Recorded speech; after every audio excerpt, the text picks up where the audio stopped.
Oke, kita masuk ke contoh kalimatnya ya. Di sini kita lihat yang pertama, watashi wa Haryanto des. Des. Jadi ini h ya. Ini partikel wa ditunjukkan dengan huruf h. Jadi bukan dibacanya h tapi dibacanya wa. Watashi saya, tambah partikel wa diikuti partikel wa. Yang kedua diikuti dengan nama kata benda, Haryanto diikuti dengan des. Watashi wa Haryanto des, saya adalah Haryanto.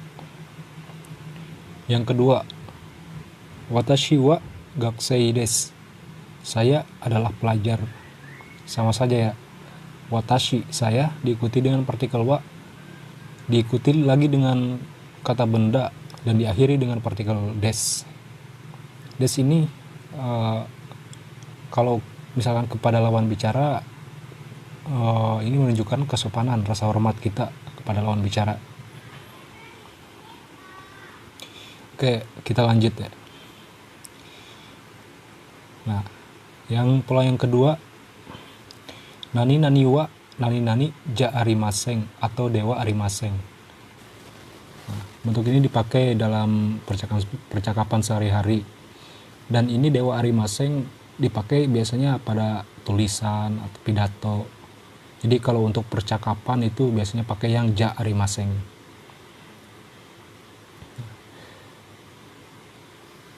Oke, kita masuk ke polanya ya. Contoh yang pertama, watashi wa nihonjin ja arimaseng, saya bukan orang Jepang. Jadi ini untuk bisa diartikan dengan bukan ya. Ja arimaseng itu bukan, ja arimaseng atau dewa arimaseng.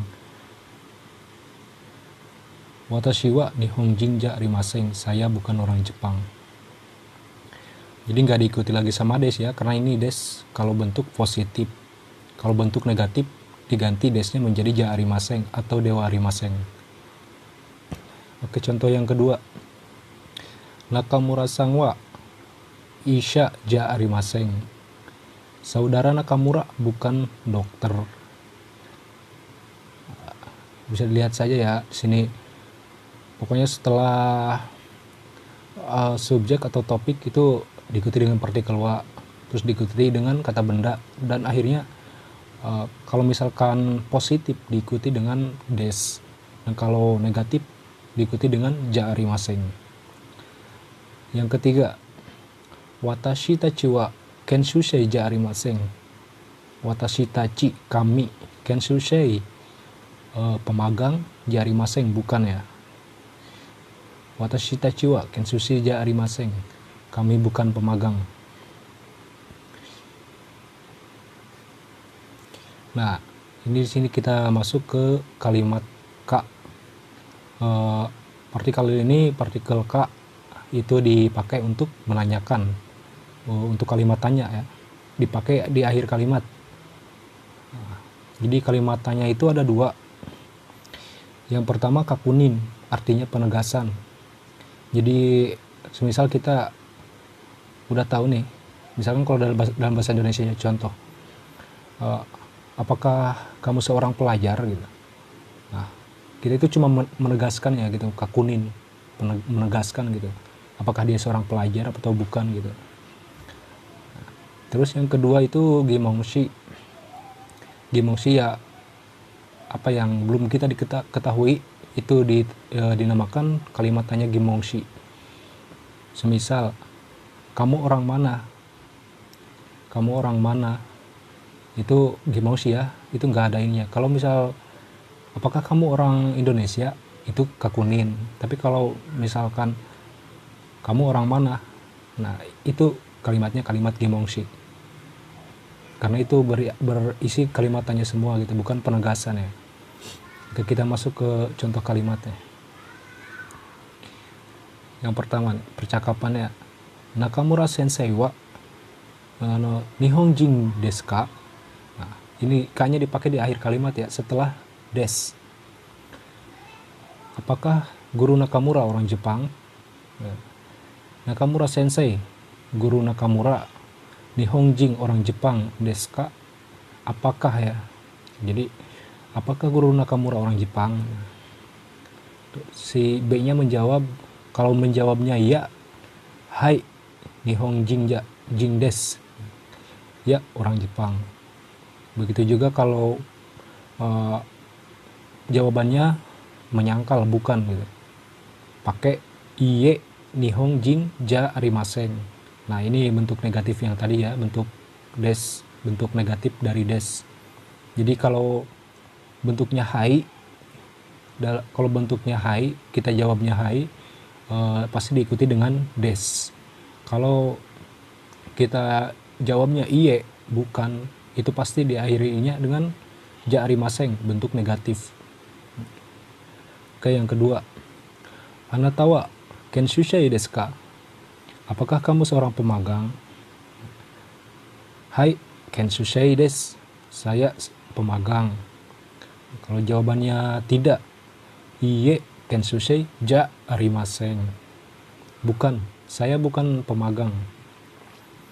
Mereka bisa ini ya, bisa pahamlah di sini. Jadi kalau hai pasti diikuti dengan des. Kalau iye diikuti dengan jari masa yang bentuk negatif dari des gitu. Nah, terus kata-katanya gimongshi. Nah, ini kata-katanya di gimongshi yang berisi kalimat tanya ya, bukan penegasan ini. Ano kata wa donata desu ka? Orang itu siapa? Nah, ano kata wa bentuk sopan dari ano hito. Ano kata sama saja sama ano hito ya. Ano kata wa donata. Donata adalah bentuk sopan dari dare ya. Ano kata wa donata desu ka? Orang itu siapa? Nah, kita itu belum tahu ya. Belum tahu. Jadi kita nanya itu siapa sih orang itu gitu. Bukan penegasan lagi gitu. Jadi ini yang disebut gimongshi. Nah, terus dijawab sama B, Tanaka-san desu. Saudara Tanaka gitu. Nah, untuk catatannya ya di sini biasanya sih kalau untuk pemula itu biasanya N dibaca N gitu. Misalkan Tanaka-san desu ya. Iya bukan san ya bacanya, tapi Tanaka-san desu gitu. Dibaca eng. Terus kalau misalkan N bertemu dengan huruf P, pa gitu. Misal kombangwa gitu sama ba gitu, itu bukan lagi eng tapi dibaca m, kombangwa gitu. Oke, selanjutnya kita masuk ke pola berikutnya. Kata benda 1 mo, kata benda 2 des. Partikel mo digunakan saat predikatnya sama, jadi artinya itu mo itu juga ya. Ini misal, watashi wa kaishain desu. Tono-san mo kaishain desu. Watashi wa, saya, kaishain desu. Seorang pegawai perusahaan. Tono-san mo, saudara Tono juga, mo diartikan juga ya. Tono-san mo kaishain desu. Saudara Tono juga pegawai perusahaan gitu. Jadi kalau predikatnya sama, kalau misalkan berbeda itu mo gak bisa dipakai gitu. Oke, yang kedua, Taniya-san wa isha desu. Kurara-san mo isha desu. Saudara Tania adalah dokter. Saudara Clara juga dokter. Nah, bisa dilihat ya. Tania adalah seorang dokter dan Kurara juga, Clara adalah seorang dokter. Jadi sama ya predikatnya. Jadi baru partikel mo dipakai. Ke yang terakhir kita masuk ke ini. Kata benda 1, partikelnya partikel no. Kata benda 2. Partikel digunakan untuk menghubungkan dua kata benda ya. Partikel no itu untuk menghubungkan dua kata benda. Ini kalau ya masih bab pertama ya, jadi kalau udah kesananya udah bab atas itu banyak lagi ininya. Jadi ya syaratnya kata benda 2 itu yang luas ya, yang luas ditempatkan di belakang no. Nih. Terus kata benda satu itu adalah yang jangkauannya sempit, jadi ditempatkan di depan. Cara menggunakannya, cara ininya pokoknya, kata benda satu yang sempit itu jangkauannya sempit, kata benda satu ditempatkan di depan no. Terus yang kata benda dua itu jangkauannya luas, ditempatkan di belakang no. Kita masuk ke contoh ya. Contoh 1. Watashi wa IMCU no shain desu. Saya seorang pegawai IMC. Nah, jadi ini watashi wa saya, IMC nama perusahaan kan, itu jangkauannya sempit. Jadi itu hanya nama perusahaan gitu. Gak mungkin di seluruh dunia nama perusahaannya IMC semua gitu. Nah, terus IMC no shain itu adalah pegawai. Di mana-mana pegawai itu luas jangkauannya. Jadi pegawai toko, pegawai bank, pegawai bangunan gitu. Jadi luas jangkauannya ya. Jadi yang kata benda satu yang jangkauannya sempit ditempatkan di depan. Terus yang kata benda dua ditempatkan di belakang yang jangkauannya luas. Oke, yang kedua. Watashi wa sakura daigaku no gakusei desu. Saya adalah pelajar Universitas Sakura. Watashi, saya. Sakura daigaku itu nama universitas.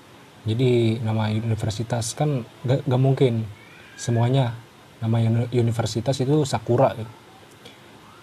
Gakusei adalah pelajar. Pelajar itu kan pelajar atau mahasiswa ya, itu umum gitu. Pokoknya yang umum itu ditempatkan di belakang no. Nah, masuk yang ketiga. Tono-san wa omni byoin no isha desu. Saudara Tono adalah dokter rumah sakit Omni. Omni byoin, rumah sakit Omni. Isha, dokter adalah profesi ya, umum gitu, luas. Jadi ditempatkan di belakang. Omni byoin, rumah sakit Omni. Jangkauannya sempit, itu hanya nama perusahaan gitu. Oke, sampai di sini dulu ya Minasang. Kalau misalkan ada pertanyaan boleh ditulis di kolom komentar ya. Saya bakalan jawab satu persatu. Oke, konnichiwa.